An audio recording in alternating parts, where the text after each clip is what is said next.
It says clearly claim number, and this is the claim number. And what the lawyers have told me, separate lawyers, when they put a claim number on a check, that means that money must be sent to fulfill the claim, not to do what you want. So, I'm not a lawyer, but the lawyer says that, I gotta believe it, and I've got a copy of the check, which makes me very nervous, especially since I voted, along with the rest of the board, to purchase the units. Yeah, I'm sorry, Harriet? Harriet Handler, Edelweiss Building. December 15th, this letter came. Our then president never saw it, but Joe Frederick has a copy of it. No, I can explain that. The copy was received by me after much work from Donna Berger, Lee Katzman's second in command. They emailed it, I assume, then I sent it out to board members and people I thought should have a copy of it. Joe being one of them, because Joe was involved with construction. I don't know if I sent Jerry one, I don't know if we were talking in those days. But now I would give Jerry a copy of one. And if anyone wants a copy, I'll give you my email address. I'll be happy to give you a copy of it. It's not a secret. Anything we know, except if the lawyer says you're not allowed to talk about it, is for public domain. Your union owners, I work for you. How did you come across that letter to begin with? Donna Berger emailed it to me. Because, you know, I never saw it. What's the date on the I'll give you a letter? copy of it. What's the date on the letter? Because I asked her to email it to me. Supposedly it was sent to the association. I didn't. I asked, what I did is, I was told that if the check has a claim number, then you could be in deep trouble if you don't follow it to the letter. So I called Lee Katzman, and I explained to him my tale of woe, and Lee said to me, I won't repeat his words, and then he said, I'll make sure you get a copy of the letter, which I didn't get. After 3 calls to Donna, and I could be forceful in my charming way, I said I demand a copy, and I got the copy, and then I distributed the copy. That's how we got it. What's the date on the copy? What, I'm sorry, What's the the date date of on the, that? well, it's December 15th, What year? 2009? 2009. Okay, thank you. About the check and the claim number, all you have to, with the check and the claim number, all you have to do is contact the citizens adjuster. They have paperwork, they don't just issue a $2.3 million check, but they have a whole file on all the stuff they adjusted that can tell you what to do. The reason I don't wanna do that is, I don't wanna open up a can of worms with citizen, and they'll say, you guys violated the agreement, No. give me back my moolah, otherwise I call them tomorrow. You're saying I won't have a problem? Just say, we don't, you know, we switch boards, we don't have a copy of Then, the documentation of the claims breakdown. Then and you they'll- got my word, tomorrow I will get on the case and I will call That's not an citizens. issue, you can do that Okay. anytime. Okay, Mark, go ahead. I don't think an email is good enough. We should get a registered letter, Right. signed, seated, and Right. Yeah, I don't understand Francis not getting a December 15th letter. She was fully in charge. She Well, was- I she would was- like to ask Francis Yeah. one question. Yeah.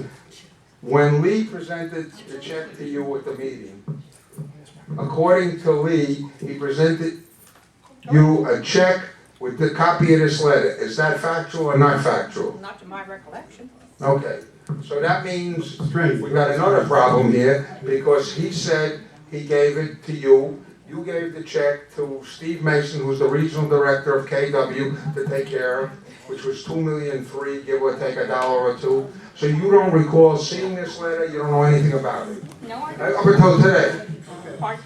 up until today. Yeah, till today. No, I believe you, Okay, Alice? so that's another problem. Go ahead. I think this information has been very helpful. Okay, wait a However, second, wait a second. however, Yeah. I think some of the main questions are, what do we do now? Okay. Okay, and why is I have an idea. Let me finish. Go ahead. Why isn't this information, some of these reports, given at a board meeting?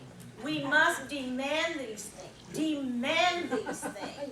and expect them to be. Okay, Alice, let me answer you. Okay, I have made that statement clear. Anything I know, you're entitled to know as a union owner. And we cannot continue, because it's illegal, to ratify board business after the fact. And I checked. Amen. I checked with the two ombudsmen and two separate attorneys, not related to International Village. And they told me exactly the same thing. It's illegal with one proviso. If there's an emergency situation, then you have to do it. I mean, if there's a flood in the building, you can't wait for a board of directors meeting. You gotta take action right away and ratify it. That's the only exception. And the board, I've sent them emails, and they continue to say it's much easier that way, and I continue to say it's illegal. It's illegal, it's illegal. Okay, And I Alice? go back to my original question. Now, what do we do? Given the information we have received tonight, what do we do? I told you what you have to do. I will give all of you a copy of all the board members' email address, phone number, and start hitting them over the head and say, we won't tolerate this anymore. We wanna, Give people direction. Tell them. that's what you gotta do, because I'm outnumbered on the board. Actually, I don't, Who doesn't know that? a suggestion I would have that's really easy, and we've done it before. One second, Bill.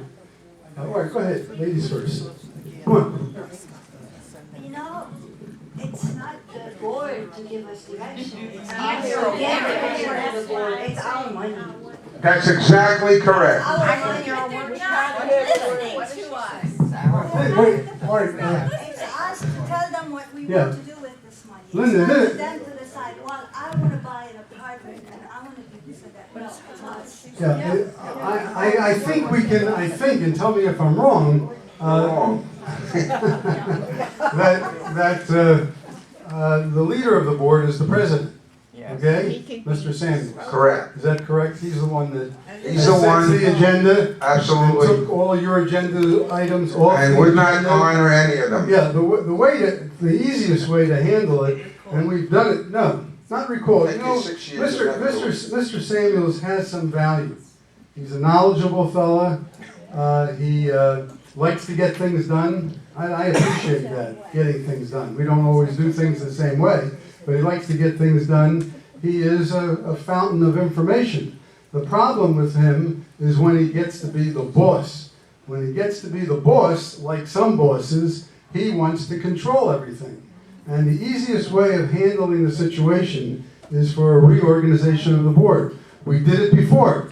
I would leave him on there because he can be helpful, okay, but he can't have control. So if the board members reorganize and make Michelle president, make Stu president, make whoever else is on the board that lives here, and I understand that you might not even have to live here to be president, but I'm not going to get into that, okay, again.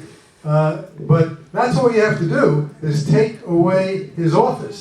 If you take away his office and leave him on the board, you don't have to talk about recall, and then he can just give his information like he did when he was a member of the board the last 2 years. What the board has done is give him control.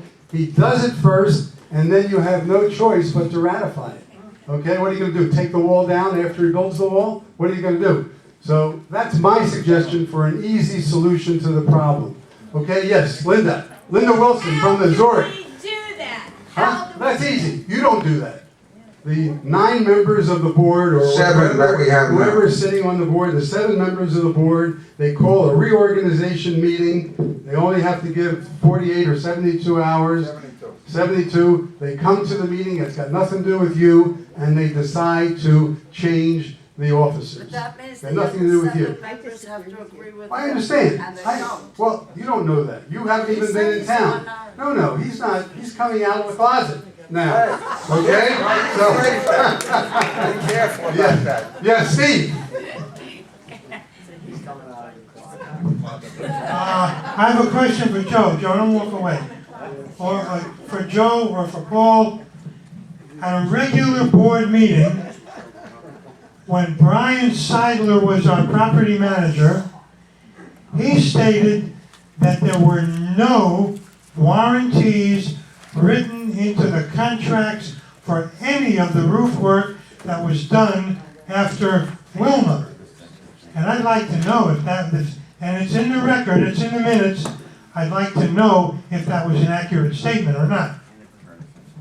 Asking me? Yes. I really don't know, but I would make the assumption that the materials used, let's take shingles for example, there's a warranty with the manufacturer. Right. okay? And that warranty is usually pretty long. As a matter of fact, in the case of shingles, you buy shingles based on guarantee for 10 years, 15 years, 20 years. Same thing in roofing materials. That's depending on- against, Joe, that's against manufacturing defect. It's got nothing to do with whether or not it's installed correctly. Let me finish. Same thing with the roofs. But there's another warranty, okay? And it's the warranty of the contractor. That warranty, let's go back to the shingles, would be certainly a lot less longer than a shingle warranty against manufacturer's defects. I'm talking about, Brian was referring to the contractor warranties. He said there were none. Who said that? Brian Seidler at a board meeting, and it's in the minutes. Okay. And I have one comment, No, that's incorrect. I don't know what the warranties were by the individual roofing contractors, but the state of Florida has a 1-year warranty that's mandatory on all construction equipment. one quick comment, not a question, a comment for Stuart. I appreciate you putting personal considerations aside and standing up for what's right, and I will never see you as a rubber stamp for anybody again. Amen. Okay, who else has got, there we are, young lady. Can you come up so we can hear you? I I'll go to personally disagree. I'm okay. I'll go to her. You can get it? I can't see it. I personally disagree with you to list the board members so that Samuels is not the president. Okay. I would get rid of him. That's it. And therefore you will have no problem. The easiest and quickest thing to do, to take the power out of his hands, is to reorganize. The other is a recall. A recall is 418 votes. Okay, that is a project and it's expensive. Are you willing to pay the expense? It's over $1,000 to put out the mailing But and if to do you everything. prove that he has done All right, something all right, but that's the illegal, easiest, quickest thing is just to remove him from the power. I hear you. Well, both could be done, but we want to do something tomorrow, not tomorrow, in 72 hours. Let me answer her. Okay. You cannot remove anyone from the board without a recall. Jerry is right, it's 417, but by the time you challenge everything, you need more like 475, and then they're gonna challenge it. By the time you get it done, it'll be into January, we'll have another election. Right, yeah. So it's a waste of energy. Yeah, and money. My wife, Bonnie. 2 board members, the additional. Can you come up here so we can see you and hear you? Okay? I'll stay right here. Okay. Bashful. She's bashful. No. When are we going to have 2 more board members? When are we going to have 2 more board members? When it gets on the agenda. That was the problem your husband had. When Mr. Samuels decides to put it on the agenda. Where you decide to move him. All right. To take away Either the way, job. because right now, when I investigated it, the president has the power to put what he wants or she wants on the agenda. The only way you could overturn that is you need a majority of the board to insist upon something on the agenda, or you need 3 board members to have their own special meeting. Those are the rules which I verified with the ombudsman and not our attorney, but separate attorneys. Go The ahead. vice president can put something on the agenda just as well as the president. No, I no. got an email from Scott along with the. It doesn't matter. I'm telling you what the law is. I checked it out. I wish you were right, but you're wrong. Only the president. Sends that to me, it's Stu, wrong. regardless, we need candidates. We don't have any candidates. So who are we gonna put on the board? We can put it on all day long if we don't have any candidates. Well, that's the other problem here. We have gone through a number of people. Now, I found a nice lady who I wanted to put on the board, who was present at the last meeting. You found her? Oh, I'm sorry. I'm sorry. All right, well, I stand corrected. Michelle gave her to me. Michelle actually found her. I interviewed her. We both agreed. She's bright. She's got good background. And I wanted to put her on and at least take a vote. He wouldn't put her on the agenda. And we were assured, that's Mark, myself, and Dove, were assured that it would go on the agenda with no problem. But you heard what happened. It didn't go on the agenda. So now, I'd have to re-speak to her because she was embarrassed. And I don't blame her. You know, she came prepared. She got all dolled up to make a little speech, and we embarrassed her, not we, Scott did, so I don't even know if she's interested anymore. But we need some good candidates, at least 2. Hey, Stu, let me put you on the spot. Would you nominate Paul? I would. No, no, Paul Pikus, no? no. You put me on the spot, I'll answer the question truthfully. Fine, that's fine. That's Listen, an opinion, but Yeah. that doesn't mean you guys can outvote me and put him on. I don't have a. Fine, yes, Harry. It's getting close, we only have 10 minutes before dessert. So make things very concise, or the dessert is not available. We only came here. Shut up. Yes. A meeting, it was said that the Small Business Association loan was paid off. 100% because that's part of the contract, no choice. What monies were used to pay it off? The 3 went to Taylor. That's not, It's in the contract, nothing you can do about that. Yeah. That's part of the contract, totally legal, I I want- have no choice on that. Excuse me. If the small business was $1 million, you'd have to pay him $1 million right on the spot. Sue, just 1 second, all right? Again, I think Mr. Samuels has some good things, and he's done some good things. I can't take it away from him. However, he's not the mentality that the board, and the board is familiar with this. I'm just going to read you something, okay? It's a direct email from Mr. Samuels. Basically, to have my town hall meeting, Mr. Samuels denied me the right to use microphones and denied me the setup of the room. I had to have this meeting without the mics, and I had to set the room up myself. Fortunately, Michelle interceded for me and other people, Stuart, and we were able to get this up. But this is what he thinks of you, okay? Besides me. You know what he thinks of me. Mr. Miro is getting his room as it is used for card players and other non-association activities. I believe the association is not required to set up chairs or provide any special facility for Mr. Miro's town hall meeting. The room is small enough where he doesn't need to use association sound equipment. If he wishes, he may hire persons to set up the chairs and place them back in the position they were in before his meeting. He must personally assume all responsibilities if he chooses to have attendees pull chairs from the racks and return them to their original spot. He is a wealthy man and can well afford to hire workers to do this for him.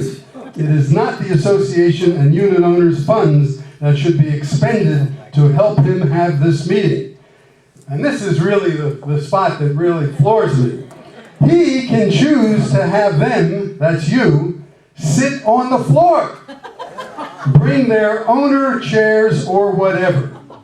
I would suggest that since he is considering association liability, that he sign a hold harmless agreement before he is permitted to use the large card room for his town hall meeting. That will protect the association from any claims, damages, or accidents that occur during his meeting. That's reasonable. Signed, Scott Samuels. So that's what he thinks of you. And any board member that and all the board members have received this, that read that and can have him as their leader, I question their ability I question their judgment. I would leave him on the board, I'd let him have his ideas, but I wouldn't let him lead me, and he certainly doesn't lead me. So give that your consideration. Okay, Michael? So why hasn't the need for candidates for the board been advertised or posted on the building bulletin boards? Well, you know something?